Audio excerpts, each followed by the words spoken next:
ഇന്ന് cross cutting വെച്ച് neck ചെയ്യുന്ന വീഡിയോ ആണ്. നേരത്തെ വീഡിയോയിൽ ക്യാൻവാസ് വെച്ച് നെക്ക് ചെയ്യുന്നത് കാണിച്ചിരുന്നു. ക്രോസ് കട്ടിങ്ങിനായി ഒരു പീസ് തുണി എടുത്തിട്ട് ചരിച്ച് 1 ഇഞ്ച് വീതിയിൽ വരയ്ക്കുക.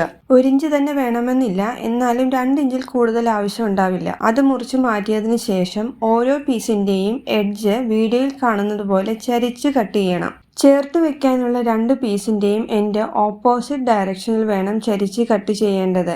എന്നിട്ട് രണ്ടിന്റെയും നല്ല വശം ചേർത്ത് വെക്കുമ്പോൾ അതിന്റെ ജോയിൻ ചെയ്യുന്നതിന്റെ പോയിന്റ് തമ്മിലാണ് സ്ട്രെയിറ്റ് ആയിട്ട് തയ്ക്കേണ്ടത്. ആദ്യം പിൻ ചെയ്തതിന് ശേഷം നിവർത്തി നോക്കുമ്പോൾ കറക്റ്റ് ആയിട്ട് വരുന്നുണ്ടോയെന്ന് നോക്കുക. എന്നിട്ട് വേണം സ്റ്റിച്ച് ചെയ്യാൻ. തയ്ച്ചു കഴിഞ്ഞ് സൈഡിലേക്ക് നീണ്ടു നിൽക്കുന്ന തുമ്പൊക്കെ കട്ട് ചെയ്ത് ഷേപ്പാക്കണം. അതിനുശേഷം നേരെ ഹാഫ് ആയിട്ട് മടക്കി വെക്കാം. ഒന്നെങ്കിൽ അങ്ങനെയും മടക്കി അയൺ ചെയ്തെടുക്കാം. ഞാനിവിടെ സ്ട്രെയിറ്റ് ആയിട്ട് സ്റ്റിച്ച് ചെയ്തെടുക്കുമായിരുന്നു. ബാക്ക് നെക്കിന് വേണ്ടിയാണ് ക്രോസ് കട്ടിങ് ഞാൻ ചെയ്തത്. നെക്ക് അളവിൽ കട്ട് ചെയ്ത് മാറ്റിയിട്ട് നേരത്തെ സ്റ്റിച്ച് ചെയ്ത് വെച്ച പീസ് അധികം വലിക്കാതെ കറക്റ്റായി പിൻ ചെയ്ത് സ്റ്റിച്ച് ചെയ്തെടുക്കണം.